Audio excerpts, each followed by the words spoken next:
tengo el gusto, el honor, el placer de estar con uno de los fotógrafos más consolidados en esta técnica tan hermosa que por ahí compartimos muchos, que es la técnica estenopeica, además de otras técnicas que ya ahorita nos contará un poquito.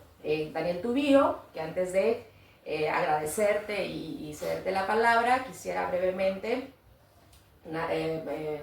contar un poquito de tu trayectoria de manera muy breve.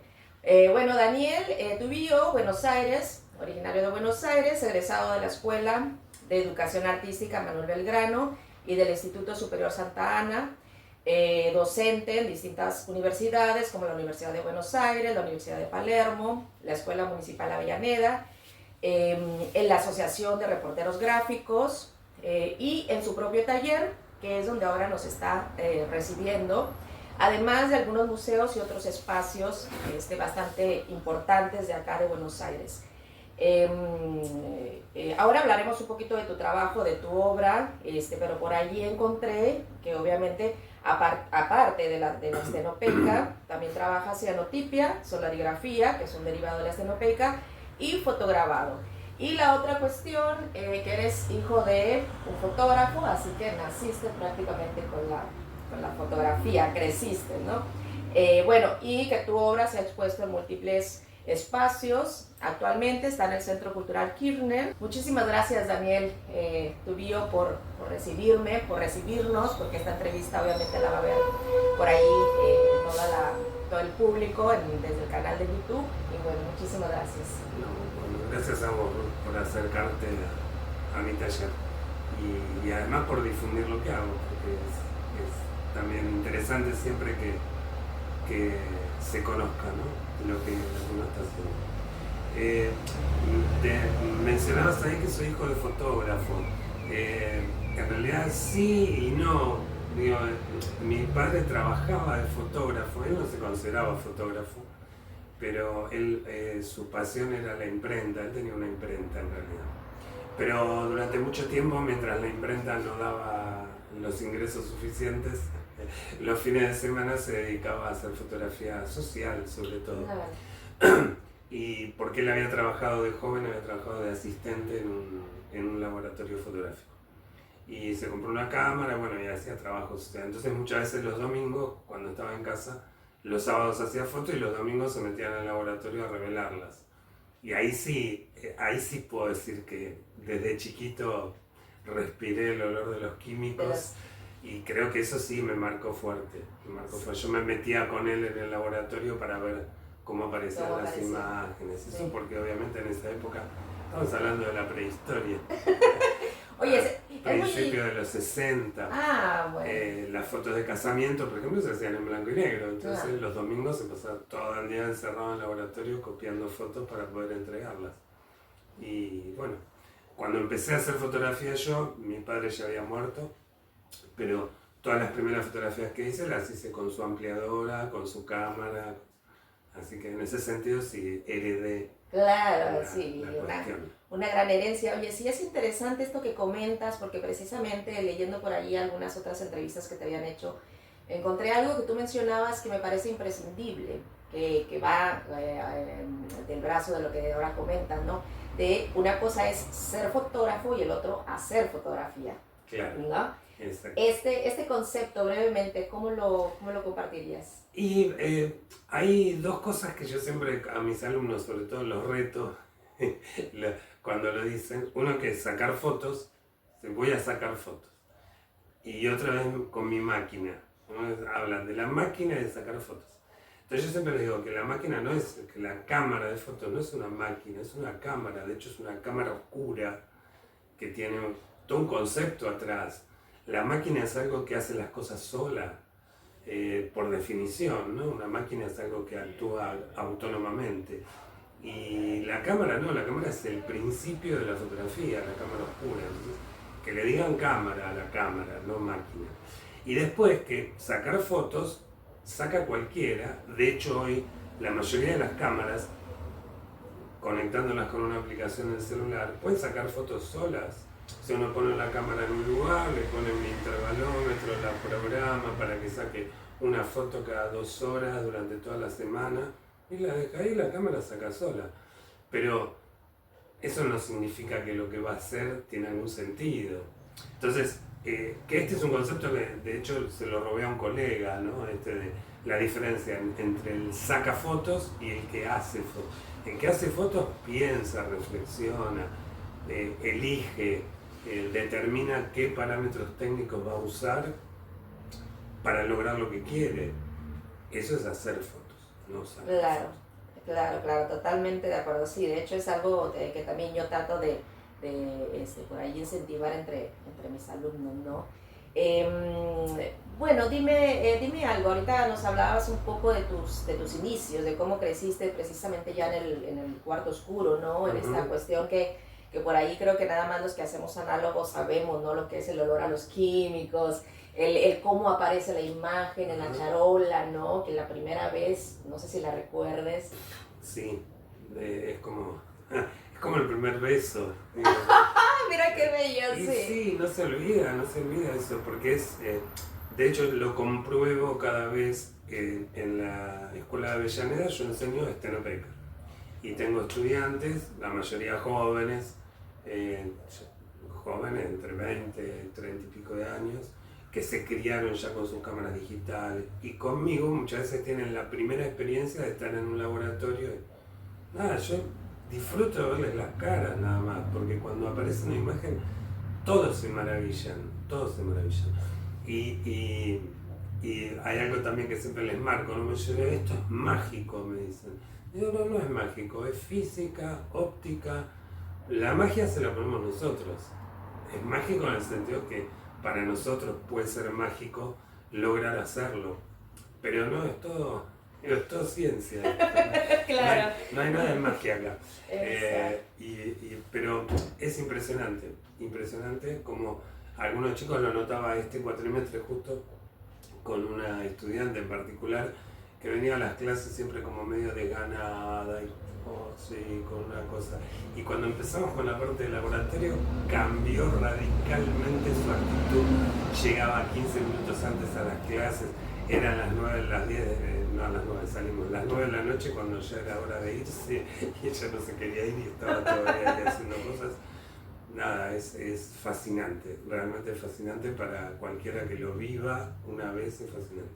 Y los que como yo tuvimos la suerte de vivirlo de chiquito, yo no sé, debe haber sido a los 6, 7 años, cuando la primera vez que vi aparecer una imagen en una cubeta, nada, no me olvido más de eso.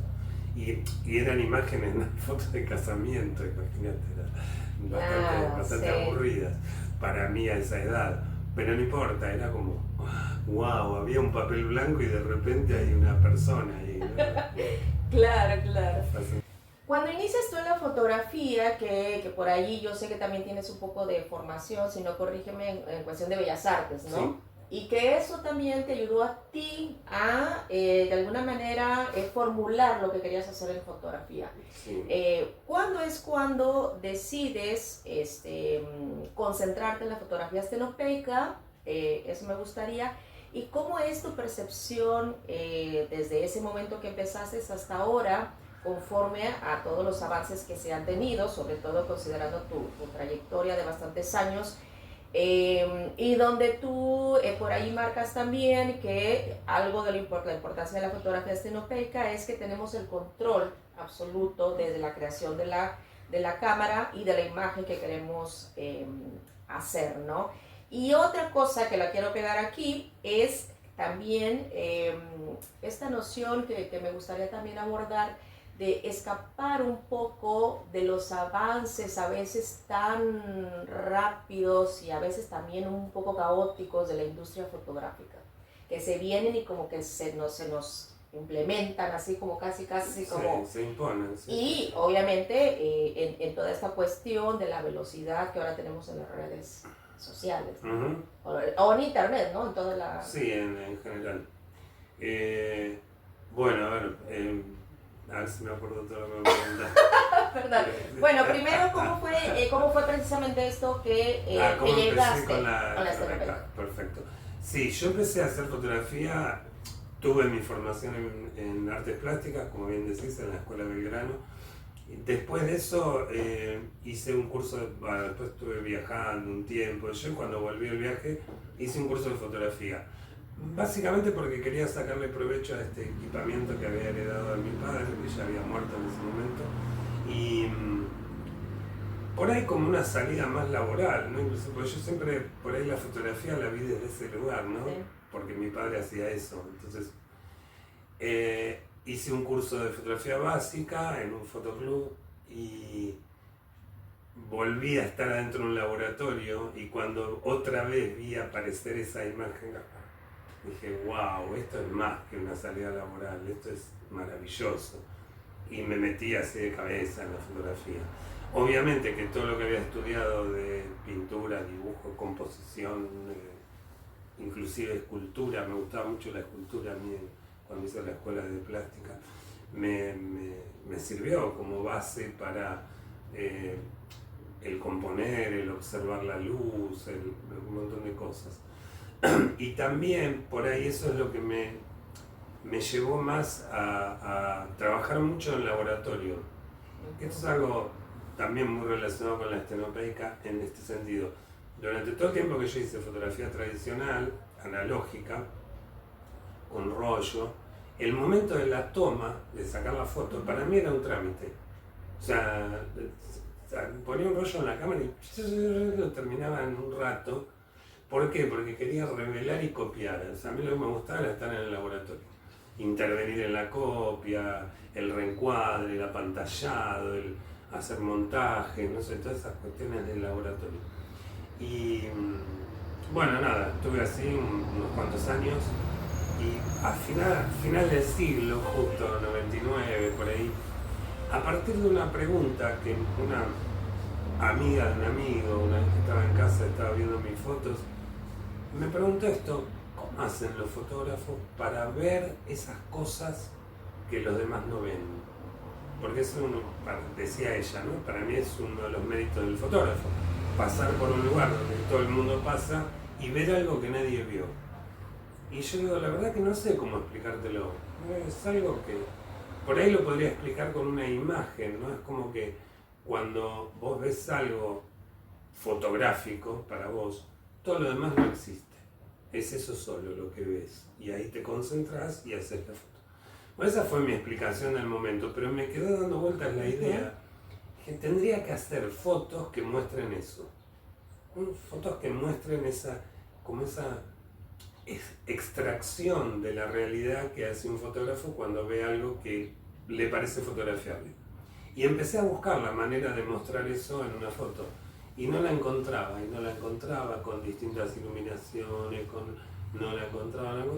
Y ahí me vino a la cabeza una experiencia que había hecho cuando estaba estudiando de fotografía estenopeica. La misma experiencia que hacen todos los estudiantes de fotografía, es decir, bueno, vamos a hacer una cámara para ver cómo la luz, y uno hace la experiencia y dice, sí, esto es muy lindo, pero yo sigo con mi cámara que es más rápido, ¿no? Pero me acordé de esa experiencia, entonces retomé eso, empecé a fabricar algunas cámaras estenopeicas muy básicas, y descubrí que sí, que con esa cámara podía mostrar esto que yo quería. Bueno, nada, me metí a investigar la estenopeica y me agarró así la estenopeica y dijo, vos de acá no te vas. Claro. Porque descubrí no solo que podía mostrar eso, sino que tenía una cantidad infinita de posibilidades para investigar. Y dije, bueno, mientras encuentre que investigar acá, sigo. Y ahí estoy, de esto hace 25 años. 25 años, bueno. Y sigo, y todavía claro. hay cosas que creo que puedo hacer con la estenopeica, que todavía no hice y que son distintas a lo que podría hacer con una cámara de rollo o digital. O digital, claro. Bueno, y ahí pegadito lo otro que te comentaba, esta cuestión de tener el control desde el origen del dispositivo, de la cámara misma, y de cómo eso también lo podemos, nos podemos apropiar como una forma de resistirnos ante los avances tan drásticos de la industria fotográfica. Claro. Hay algo que pasa, ¿no? Cuando uno, alguna vez lo expresé de una buena manera, tiene que ver con el uso de los aparatos. Nosotros hoy, nada, estamos grabando esta entrevista con un celular, ¿no? Y que vos recién decías, es nuevo, todavía Sí. no lo conozco demasiado. Bueno, pero uno al final aprende a usarlo y lo Sí. usa, lo mismo que la cámara. Pero en todos esos aspectos de la tecnología somos usuarios, no somos creadores. Claro. Somos usuarios, agarramos algo que ya viene predeterminado, aprendemos a apretar los botoncitos, ¿sí? Ojo, no estoy en contra de eso, digo, con eso se pueden hacer cosas maravillosas. Hay millones de fotógrafos que hacen cosas maravillosas con cámaras digitales o de rollo. Pero en la cámara estenopeica, como uno la construye, la conoce íntegramente, no es solo un usuario, es constructor, reparador, digo, es como parte de su obra la cámara. Entonces, y es tan simple la tecnología estenopeica. Siempre digo, no es primitiva, pero es simple.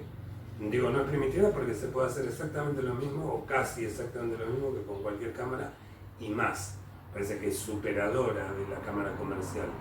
Pero es simple en su tecnología, entonces uno puede entender cómo funciona. Ahí realmente uno está utilizando algo, no como un usuario, sino como un poseedor de alguna manera de la tecnología, porque nada, puede modificarla, si falla puede entender por dónde falla. Cuando la cámara de mi celular no anda más, la tengo que llevar a un técnico, pues tengo idea de lo que pasa ahí adentro. Nadie tiene demasiada idea de lo que pasa dentro de una cámara digital o de la cámara de un celular, salvo los que la construyeron, obviamente. Pero se me rompe el celular, necesito un técnico, se me rompe el televisor, necesito un técnico, cualquier cosa que se me rompa, necesito a alguien que sepa. Con la cámara estenopeica no, se rompe el arreglo, porque sé cuáles son las partes fundamentales. Y eso es algo que también siempre me fascinó de la fotografía estenopeica. Tiene lo mínimo necesario para hacer fotos. Entonces yo veo una cámara digital y digo, ¿cuántas cosas de más que tiene? ¿No? Una reflex tiene un montón de cosas que no son fundamentales para la fotografía, que son útiles, obviamente, el fotómetro es útil, el balance blanco es útil, un montón de cosas que son útiles, pero no son fundamentales. Claro. Las cosas fundamentales para hacer una foto son 4 o 5, y la cámara estenopeica las tiene. Yo las conozco, sé cuáles son, y sé cómo utilizarlas y cómo modificarlas también, porque eso es interesante. Vos decías, en el momento de la fotografía cada vez más se impone, ¿no? Determinadas tecnologías. A ver, yo enseño fotografía digital también, entonces yo explico la diferencia entre un sensor CCD y un sensor CMOS. Cuando termino de explicarla le digo a los estudiantes, igual esto no importa, porque cuando ustedes van a comprar una cámara hoy viene con el sensor que el fabricante decidió ponerle, claro, que es un CMOS. Ustedes no pueden decir, no, pero yo quiero una cámara con CCD. No hay, ya no se fabrican más. Y entonces, estamos atados a eso. Lo único que me falta, que lo he pensado y lo he hablado con algunos colegas, es hacer cámaras estenopeicas con respaldo digital. Que todavía no sé tanto de tecnología como para hacerlas, pero he hablado con algunos colegas que me dicen, no, pero se pueden comprar sensores porque en tal disciplina, no sé, en astronomía se usan esos sensores para no sé qué, y en laboratorios también a veces. Entonces también existiría la posibilidad, ahí tendría que saber un poquito de electrónica, ¿no? claro. Pero de hacer una cámara estenopeica y ponerle un sensor digital en vez de ponerle material fotosensible. Y eso sería otra pequeña revolución. Claro, sí, totalmente. Que también por ahí encontré, que ya lo dijiste tú, no, pero me gustó mucho cuando lo encontré leyendo un poco de algunas otras entrevistas, que decías que la cámara estenopeica no tiene secretos para que la construyan, ¿no? Y también retomando esto de la industria fotográfica, bueno, el proyecto con el que te conocí precisamente mediante Andrea Presto, a quien mandamos un saludo enorme, fue precisamente este proyecto que hiciste donde tú ibas ya me corregirás bien, donde tú ibas recogiendo objetos que podían ser estenopos, ¿no? Para el proyecto Visiones Encontradas, que es del 2001, ¿no? Sí. Platícanos un poco sobre eso. Sí, Visiones Encontradas fue un trabajo que hice entre el 2001 y el 2003, que surgió, y esto también por ahí sirve para el... Como yo siempre digo, es el trabajo, ya es un trabajo viejo, pero que resume de alguna manera mi metodología de trabajo. En el sentido de que surgió de una idea a partir de un texto. Leí un texto de un fotógrafo de Letonia sobre fotografía estenopeica que me disparó esto de que hay imágenes estenopeicas en todos lados. O sea, ahí donde haya un agujerito, del otro lado hay una imagen estenopeica. O sea, que el mundo está lleno de imágenes estenopeicas, dice este fotógrafo. Y yo me quedé con esa idea y dije, wow, no sé, cada agujerito de esa persiana que vemos ahí, de este lado se está produciendo una imagen. Si uno ahí pone un papel, podría capturarla. Entonces se me ocurrió esa idea, hacer una cámara que capturara las imágenes que hay por el mundo. Después que estuve 2 o 3 meses pensándola, dije, no, esto es imposible, no se puede. No se puede porque tendría que ser una cámara muy versátil y tendría que encontrar cómo ponerla en ese agujerito para que tome la imagen, nada, era un delirio. Pero dije, puedo buscar esos agujeritos que hay desparramados por el mundo y meterlos en una cámara. Entonces empecé, cada vez que andaba por la calle, yo igual esto lo hago naturalmente, no voy por la calle y voy mirando todos los containers y los tachos de basura a ver qué puedo rescatar. Soy así un cirujano natural. Y entonces empecé a prestarle atención a objetos que tuvieran agujeritos y los empecé a juntar. Después fabriqué una cámara que está por ahí, no sé, ahí arriba, en algún lugar allá. Una cámara, porque los agujeros, claro, no eran los agujeros óptimos para hacer fotografía. Claro. Entonces, en cámaras chiquititas, como las que usaba hasta ese momento, no producían imagen. Entonces empecé a agrandar la cámara, hasta que hice una cámara lo suficientemente grande como para que casi cualquier agujero pudiera formar imagen. Y empecé a hacer fotos con eso, para que se vieran bien las diferencias entre un agujero y otro. Elegí un lugar, iba siempre a ese lugar a hacer las fotos. Y estuve 2 años haciendo fotos con esa cámara puesta en el portaequipaje de la bicicleta. Y iba, siempre que podía, iba a sacar alguna foto de ese lugar. Y cada imagen tiene una impronta particular de acuerdo a el objeto con el que se hizo la foto.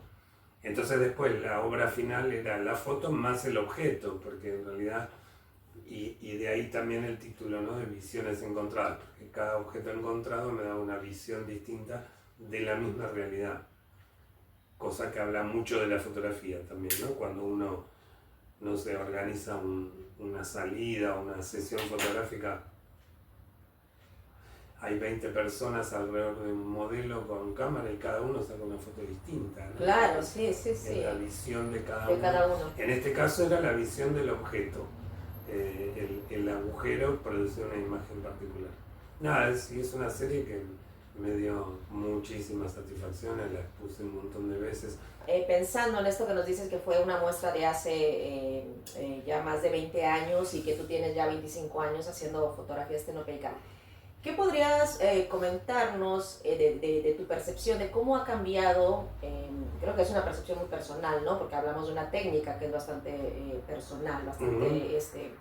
¿Qué ha cambiado en tu percepción desde aquel entonces cuando iniciaste ahora? Que ya un poco nos contabas en esta cuestión de un sensor, un posible sensor, ¿no? ¿Cómo te sientes? Bueno, lo que incorporé en los últimos años, por ejemplo, con el tema de la solarigrafía, es el trabajo mixto, ¿no? O sea, el hacer las tomas en papel fotográfico y después escanearlas y procesarlas digitalmente. que eso es algo que te diría que hasta este año no había hecho o había hecho muy ocasionalmente por cuestiones muy particulares. No sé, tenía que copiar una foto para una muestra que me pedían y no tenía el laboratorio armado, entonces bueno, la escaneaba negativo y la mandaba a copiar. Pero en general, no porque esté en contra de la mezcla del proceso, porque yo siempre pienso que uno como artista tiene que usar los medios que tiene a su alcance. Y la cosa híbrida de lo analógico y lo digital es como cosa de todos los días. Claro. Y de hecho la mayoría de los fotógrafos estenopeicos, por lo menos acá en la Argentina hoy, hacen el original, el negativo analógico y después terminan el proceso digital. Porque hay muy poca gente que todavía tiene como yo acá un laboratorio montado, hay muy poca gente que tiene el tiempo para hacerlo. Yo hacía siempre mis procesos en laboratorio porque me encanta. Claro. Si tengo tiempo, entre hacer una copia analógica y mandar a imprimir digital, la copia analógica, sin duda. Sí. Pero en los últimos años el conseguir material fotográfico se ha puesto un poco más difícil, los precios del material fotográfico se han ido más que por las nubes, ¿no? A la estratosfera se fueron. Y entonces a veces estoy haciendo ese pasaje. Con la solarigrafía es casi imprescindible porque como el negativo se hace por oscurecimiento directo y hay que conservarlo en la oscuridad, se podrían hacer copias analógicas, pero es más complicado. Entonces con la solarigrafía ya decididamente es un sistema híbrido, ¿no? Negativo analógico, copia digital. Y en el medio, bueno, obvio aprovecho el sistema también para darle un poquito más de saturación al color. Eso ya es parte del proceso. Pero creo que cambió en ese sentido, en el hecho de poder incorporar un poco también la cuestión digital en el proceso, que también nos da ciertas posibilidades interesantes, por ejemplo, de ampliar más las imágenes, ¿no? Sí. Cuando uno trabaja con negativo de papel, sobre todo en estenopeica, la copia analógica siempre es por contacto, entonces claro, las fotos son chiquitas, que tienen su encanto también, pero a veces hay imágenes que uno dice, esta necesita un tamaño mayor. Bueno, el escanearlo y poder imprimirlo digitalmente también nos da esa posibilidad. Creo que en ese sentido amplié mi panorama en cuanto a las posibilidades de la estenopeica.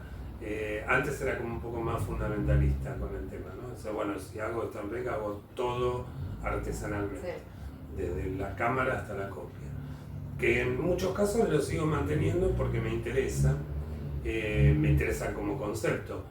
Pero en algunos casos también empecé como a aflojar un poco el fundamentalismo y decir, bueno, no, lo digital también está bueno para incorporar. Nunca lo critiqué, tengo colegas que hace 15 años que están haciendo ampliaciones digitales de sus negativos estenopeicos. Me pareció siempre una buena opción, pero no la consideraba para mi trabajo. Claro. Ahora la considero también como parte posible de mi trabajo. Sí, sí, totalmente. De hecho, se me vino a la mente una pieza de Alejandra Marín, que bueno, también por acá, compañera argentina, que en una de las muestras de estenopeca que realizó, precisamente mandó una fotografía, unos autorretratos que hizo en el botecito donde venían los rollos. Y yo me imaginaba el original, una cosita así, ¿no? Y cuando veías la foto en grande era wow. O sea, pensar que la hizo en ese formato tan pequeño, ¿no? Claro. Sabes que yo tengo un dolor muy profundo respecto a esas cuestiones, respecto a mi ciudad, porque las universidades, que hago ahí un poquito de labor, ¿no? Las universidades ahora ya no pasan por la foto, ya no hay laboratorio. Y para mí eso es como terrorífico, ¿no? Como cómo lo avientas al alumno, ¿no? Desde tu perspectiva, porque yo sé que es diferente acá en Argentina y que ya comentabas un poco esta cuestión que me parece que está pasando en todos los países, sobre todo en América Latina, de la escasez o del precio elevado. Uh-huh. ¿Cómo ves eso a partir de tu postura como docente? ¿Y qué podrías decirle a aquel alumno que todavía no ha tenido contacto con esta técnica que es la estenopeca, como para que se anime? Bueno, acá hay algunas escuelas de fotografía que también están en esa tónica de, no, lo analógico ya fue. Por suerte, en algunas no, en Avellaneda, donde yo estoy dando, no. De hecho, yo ahí enseño, hay un ciclo de formación básica, donde ven un poco de cada cosa. La materia que doy yo ahí se llama grabado, pero está orientada a fotografía. Entonces vemos cianotipo, vemos fotograma, vemos estenopeica. Y después ellos tienen, en primer año, tienen todo un año de laboratorio monocromo.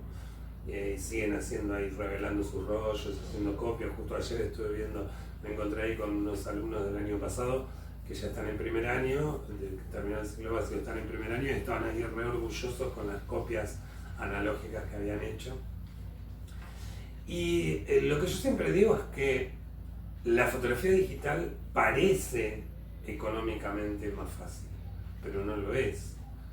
Porque es, primero, lo que cuesta una cámara digital, para empezar, ¿no? O sea, si uno quiere dedicarse más o menos seriamente a la fotografía, ni digo profesionalmente, ¿no? Digo, como artista, necesita una reflex, por lo menos una reflex digital de formato APS-C que no baja de $500, $600.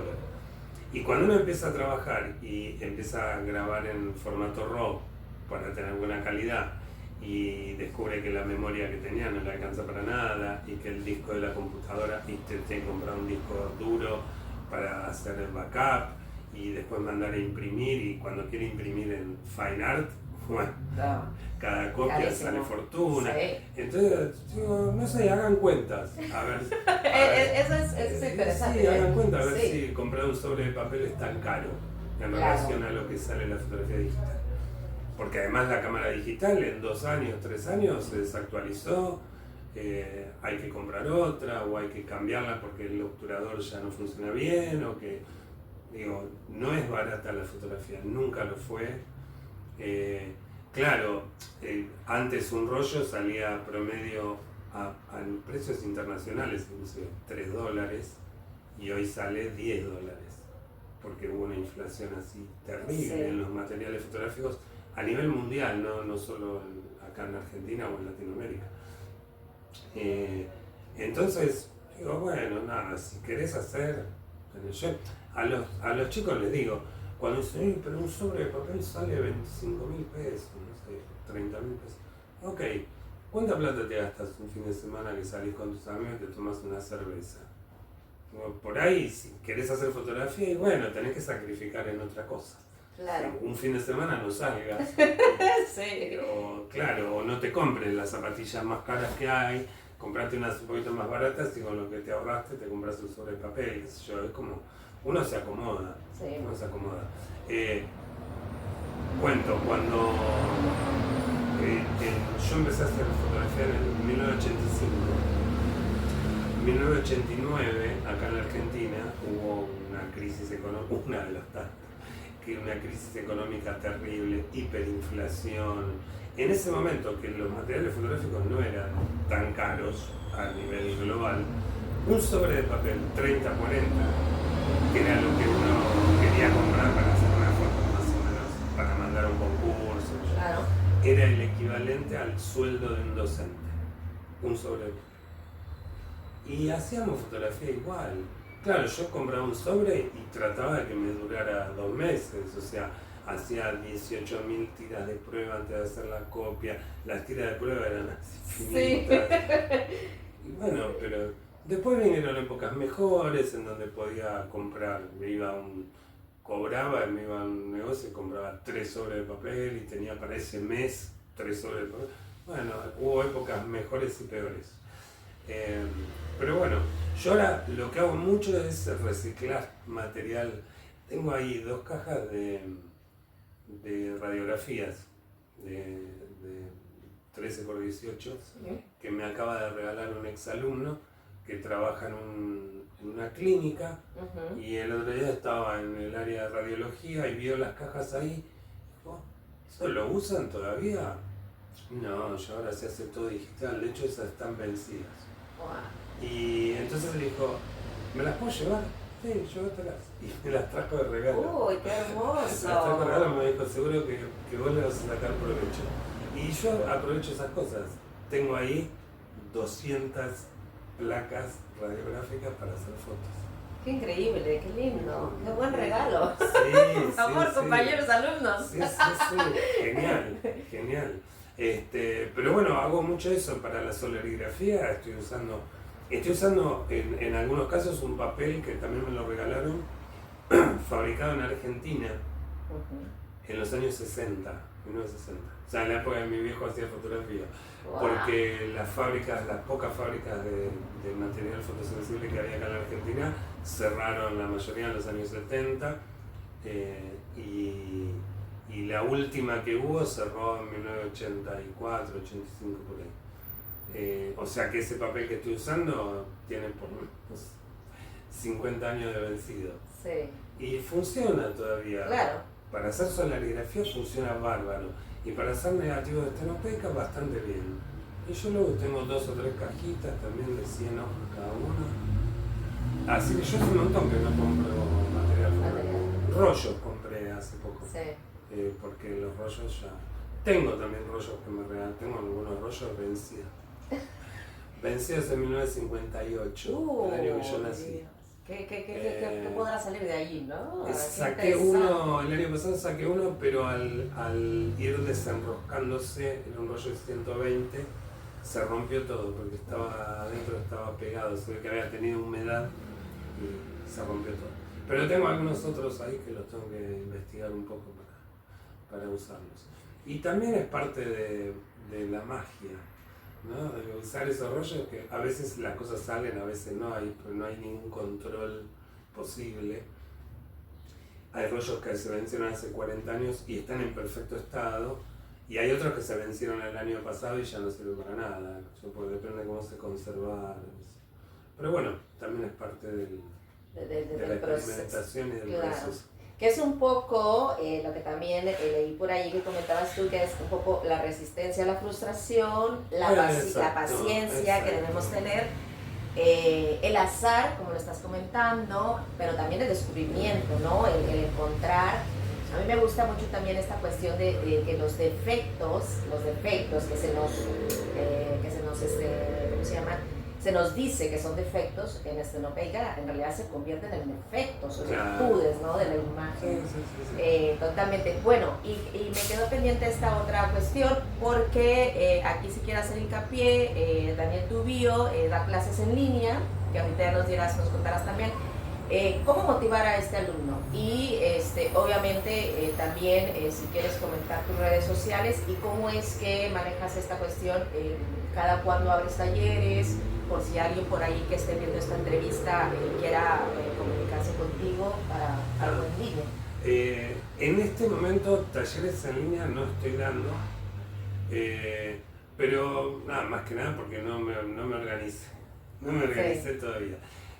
Después, cuando fue lo de la pandemia, estuve dando muchos talleres en línea y descubrí que se podía también motivar a los estudiantes y transmitir algunas cuestiones a partir del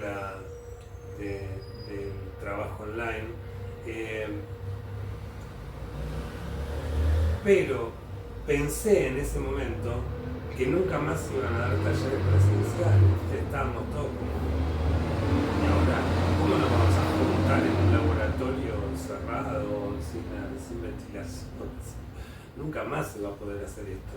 Entonces es como que ahí, bueno, fue mucho desarrollo de estrategias para poder hacer talleres en línea.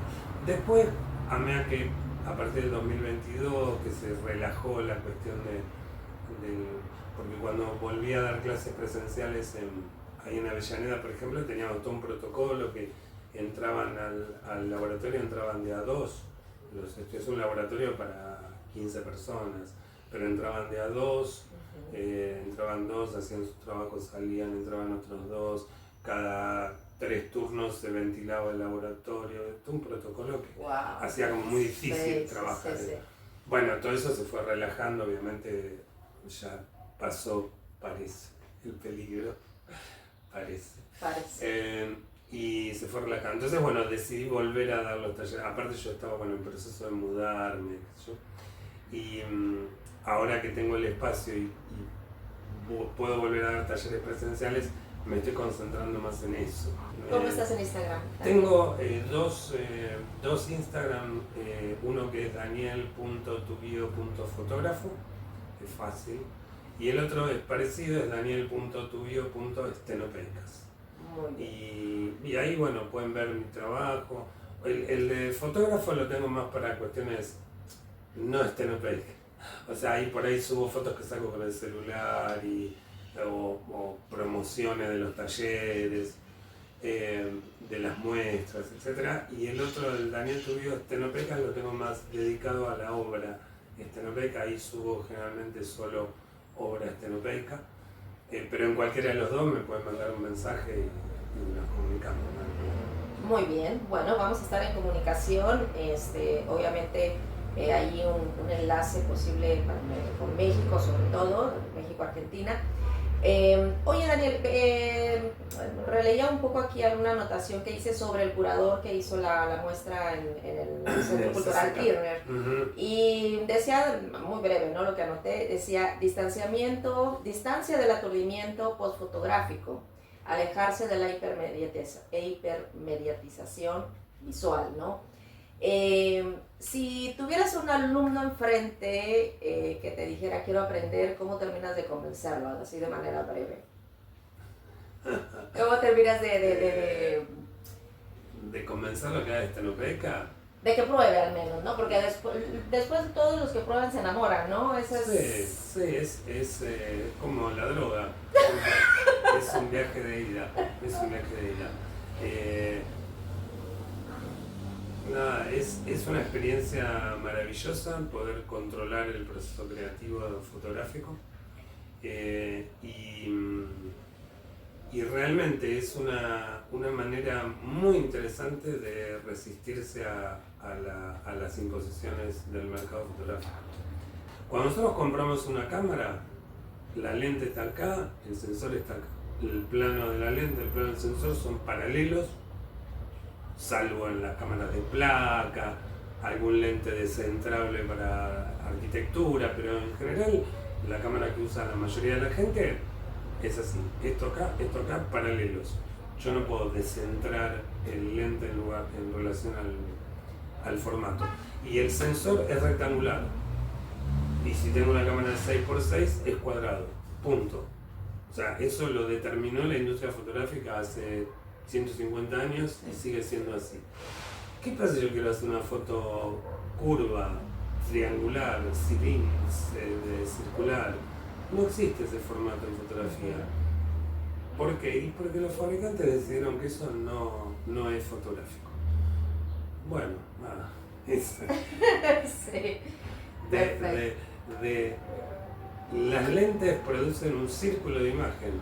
Sin embargo, nosotros de ese círculo que produce la lente, lo único que vemos es un rectangulito en el centro. Claro. Porque los fabricantes decidieron que eso es lo que tiene calidad fotográfica, el resto no. Esas son todas imposiciones de la historia de la fotografía, del mercado fotográfico. Una de las primeras cosas que uno puede hacer con una cámara estenopeica es salir de eso. Y eso ya es un buen motivo para intentarlo, por lo menos para probarlo. Para decir, bueno, ¿qué pasa si yo el material lo pongo inclinado? ¿Qué pasa con la imagen? ¿Queda igual? ¿Se distorsiona? ¿Se ve? No sé, digo, ya eso solo para mí debería ser motivo suficiente para decir, che, voy a hacer, aunque sea un día, voy a hacer una cámara estenopeica para ver qué pasa. Sí, sabes que se me viene a la mente también por allí autores que incluso, por ejemplo, que arrugan el papel, ¿no? Que es un efecto. Sí. El otro día me encontré una pieza de un compañero de Alemania que me pareció increíble en esta cuestión de tratar de ahorrar los materiales, ¿no? Y dice que cuando hacemos cortamos el formato que va a ser la foto, siempre quedan pedacitos, ¿no? De papel. Bueno, este compañero lo que hizo es que esos pedacitos los pegó en una A4 y después sacó una foto y la foto es como un rompecabezas, ¿no? Entonces Claro. es como, sí, otra noción, ¿no? De cómo crear la imagen. Es un modelo raro, ¿no? Que acá tiene el porta, lo que sería el porta negativo. O sea, donde yo acá pongo un pedazo de rollo de película 120, puesto acá en círculo con la emulsión hacia afuera. Hacia afuera, sí. Y una vez puesto ahí, tengo 6 estenopos para exponer sobre ese pedazo de material. ¿Sí? Entonces puedo hacer una foto 360. 360 trucho, porque en realidad cada una de estas imágenes va a estar invertida en sí misma, como pasa siempre. Entonces en realidad no queda una foto 360, pero sí queda un registro de todo lo que hay alrededor fundido entre sí. Da unas imágenes muy interesantes. Claro, claro. Y la cámara, nada, volviendo a lo que decía hoy del concepto, está toda construida con materiales de grabado. Ah, mira. Son estampas de grabado hechas papel maché. Los obturadores son chapas de fotograbado. Ah, cierto. Todos los materiales son como reciclados de... Estas son estampas que salieron mal y que las usé para hacer la cámara. Digo, nada, tiene todo el concepto que yo le pongo a la estenopeca, así que desde la cámara hasta las fotos, todo tiene que ver con lo mismo. Claro. Un poco. Sí, sí. Y estas que... perdón. Y que esto es algo que yo hago mucho, es decir, fabricar una cámara especialmente para un proyecto. Sí. Que la uso para ese proyecto y queda ahí.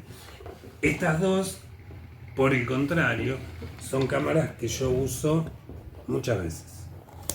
¿En qué sentido? Esta es una cámara para 120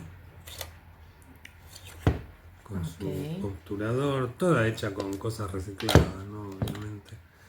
Madera reciclada. Ya. Sí. ¿Y es que esta es madera? Es MDF. MDF. Pintado para que sea más resistente. Y bueno, es una cámara con el tiro que a mí más me gusta, que es angular. Es como un angular en 6x6, que da unas imágenes. A mí me encanta el tipo de imagen que da esto. Sí. Y las primeras cámaras de rollo que hice, las hice una vez que había empezado a hacer estenopeca y que iba a hacer un viaje a México precisamente. Me fabriqué una cámara de rollo para poder hacer fotos en el viaje. Sí. Y me gustó la idea, entonces después, unos años después, diseñé este modelo, porque la primera que hice era de cartón, entonces se fue destruyendo.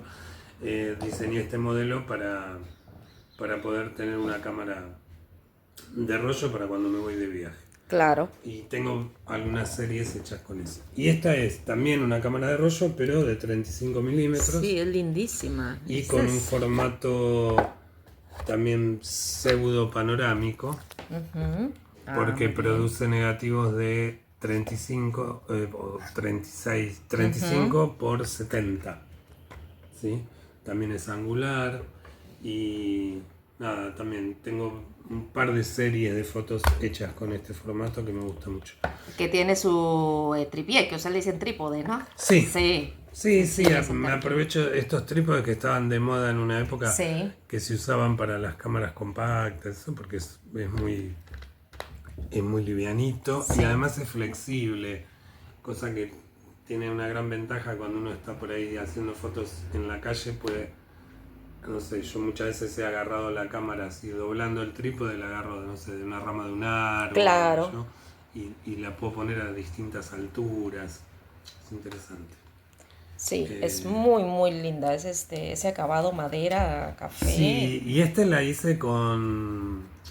Esto es madera de...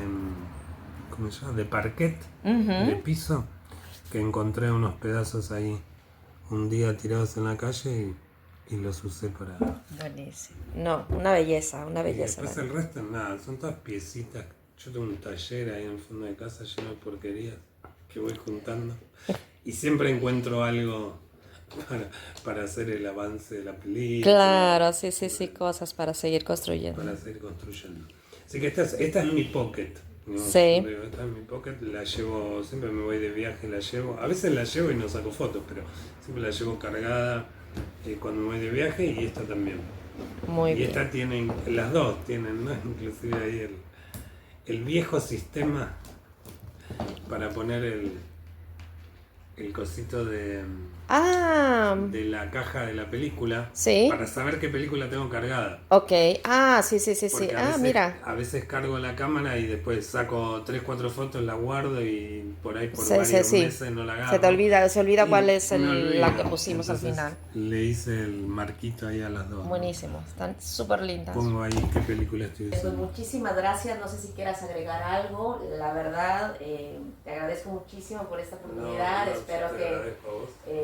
sigamos en contacto para bien de la técnica, ¿no? Que en parte también tenemos, no sé, yo te veo así, ¿no? Como un poco también de difundirla, ¿no? Sí, sí. O sea, obviamente. nuestro trabajo de Obvio. autor, pero Sí, también sí, sí. difundir Sí, la sí, técnica. también difundirla. De hecho, me preguntabas hoy, antes que empezáramos, con el tema de que vos veías que acá en la Argentina hay mucha producción Sí. estenopeica.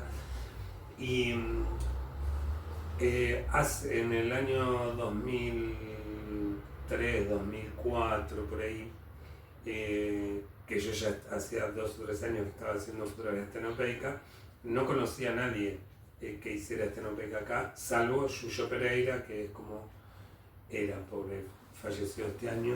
Yuyo era nuestro Carlos Jurado, ¿no? O sea, era Claro. como el pionero de la fotografía estenopeica en la Argentina. Él Sí. empezó en los años 70 con la fotografía estenopeica.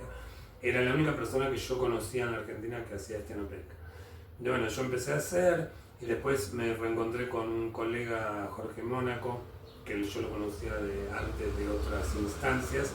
Me lo reencontré haciendo fotografía estenopeica, después lo conocí a Carlos Sosa, que es otro fotógrafo estenopeico acá, que hacía unos años que estaba en la... Bueno, y nos fuimos juntando, después apareció Roxana Adonailo, otra fotógrafa que había experimentado la técnica, pero en ese momento éramos nosotros 5 y por ahí conocíamos uno que estaba en Córdoba, que hacía otro en Mendoza, pero muy Sí. poca gente. Y Jorge Mónaco organizó el primer encuentro nacional de fotografía estenopeica en su escuela, él tiene una escuela de fotografía, y estuvo de invitado Carlos Jurado en ese encuentro que estaba en Buenos Aires por otras cuestiones, y Jorge lo conocía y estuvo invitado ahí tuve la suerte de conocerlo a Carlos. Y bueno, a partir de ahí surgió la idea de hacer más encuentros. Hicimos en total 3 encuentros. El primero lo organizó Jorge, el segundo y el tercero lo organizamos en equipo. Y a partir de esos encuentros, a los que fue mucha gente, fueron surgiendo otras cosas. Y nosotros en el 2011 hicimos el último encuentro, el tercero fue el tercer encuentro nacional de estenopeica.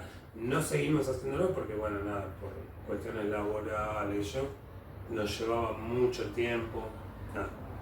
Lo dejamos de hacer, pero al año siguiente, 2 años después, Alejandra Marín, Natacha Evers, Ruth, no me acuerdo el apellido, que habían asistido a nuestros encuentros, organizaron una movida para el Día de la Fotografía Estenopeica, que después se repitió varios años, después apareció otro grupo que organizó otra cosa, y nada, a partir de ese primer impulso, creo humildemente que le dimos nosotros a la estenopeica acá,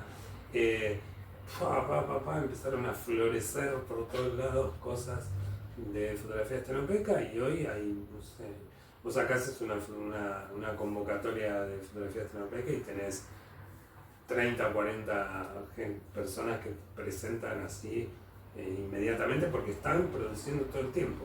Bueno, vos lo verás en tu convocatoria, tenés varios argentinos ahí exponiendo, que los encontrás y empezás a ver todas las muestras de estenopeica que hay, la que organizaron, no sé, en Perú, en México, en Ecuador, y vos vas a ver que ahí siempre hay 6, 7, 8, 10 argentinos que están en todas, o que van a la movida esta que hace en Barcelona Pablo de Foto Experimenta y eso. Siempre hay algún argentino dando una charla, una conferencia sobre algo de estenopeca o procesos alternativos, ¿no? Y regresando también, ¿no? Esta idea que es una resistencia y que mientras que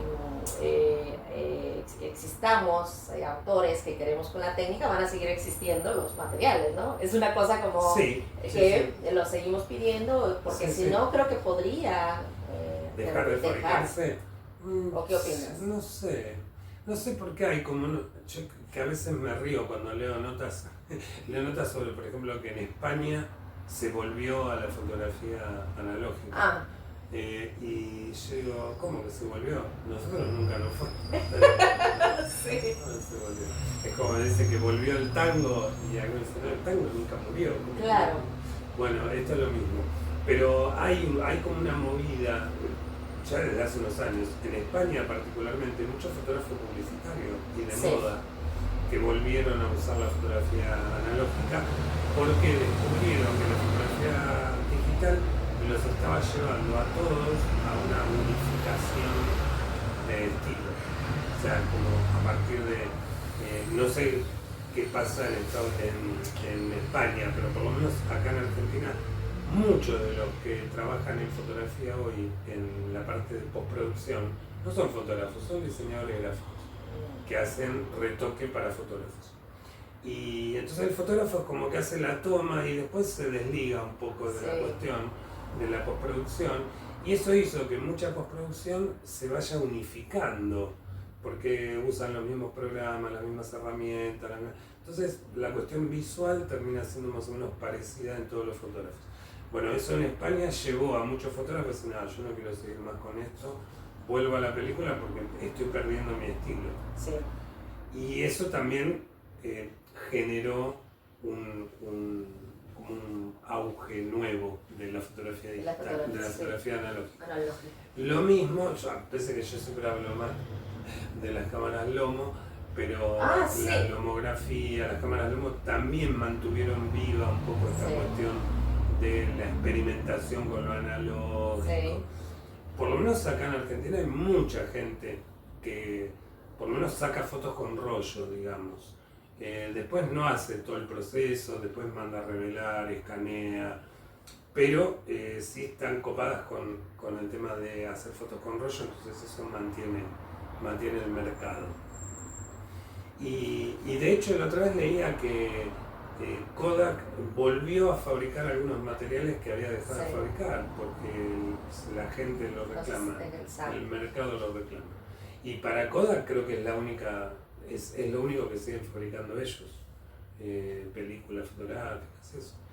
Porque todo lo demás, o sea, en el mercado digital perdieron el tren hace rato los de Kodak y están poniéndole la marca a las memorias que le compran a los chinos. O sea, no están fabricando nada que tenga que ver con lo digital, pero sí siguen fabricando películas y eso porque todavía hay un mercado que lo sostiene. Yo creo que va a seguir, Sí. Como, no sé, como en la radio. Sí, no, tantas cosas, o cosas, los discos viniles, ¿no? Que también es otra moda que regresó, claro, y ahora todo el mundo quiere tener, y uno tiene desde hace 30 años, ¿no? Exacto, yo los vendí todos. Bueno, yo también. Cuando me estaba por mudar tenía como... Y qué horror, 200. ¿no? Bueno, yo no sentí, ¿no? Yo sí. No, porque la verdad que no los escuchaba, los tenía guardados, no soy tan melómano como para ponerme a escuchar. Los tenía porque los tenía de antes. Y ahora, no sé, el último disco de Charly García salió en vinilo también, digo, es como... Todo vuelve, ¿no? Sí. Yo lo digo siempre con orgullo, yo no volví a la fotografía analógica, yo nunca me fui. Yo todos estos años seguí haciendo revelado, haciendo copias, enseñándolo también. Porque nada, me parece que es muy interesante en términos de aprendizaje también, ¿no? Siempre digo a mis estudiantes, los envidio en el sentido que puedan estudiar con una cámara digital, porque lo que a nosotros nos llevaba 2 semanas, ustedes lo pueden hacer en 15 minutos. Sí. 2 semanas para hacer algo, reflexionar sobre lo que hice, volver a hacerlo y corregirlo. Recién ahí aprendía. Sí. ese proceso ustedes lo pueden hacer en 15 minutos, pero lo tienen que hacer así, sacar una foto, analizarla, ver los datos técnicos, ver dónde acertaron, dónde se equivocaron, volver a hacerla y ahí aprender. Claro. Si sacan a lo loco 200 fotos para después ver si en alguna sale lo que querían, no aprenden nada. Sí, claro, no se pierde todo. Entonces yo creo que por eso aplaudo las escuelas que siguen enseñando analógico, porque ese es como el momento en que el estudiante reflexiona cuando hace analógico. Porque, y más ahora, el rollo está carísimo, el papel está carísimo. Entonces no es cuestión de tirar a lo loco 15 rollos a ver qué sale. No, vamos a pensar, vamos a medir bien la luz, porque hasta que no lo revele no sé lo que pasó. Entonces tengo que estar seguro de lo que estoy haciendo. Bueno, me parece que como método de aprendizaje está buenísimo. Sí, totalmente pienso igual, y también en esta cuestión de cómo una cámara estenopeca nos brinda la noción completa de cómo luego está constituida una cámara digital. Claro, todo, totalmente. desde todo absolutamente. Todo. Bueno, Daniel, muchísimas gracias. ¿Algo que quieras agregar? No, yo sigo hablando todo el tiempo.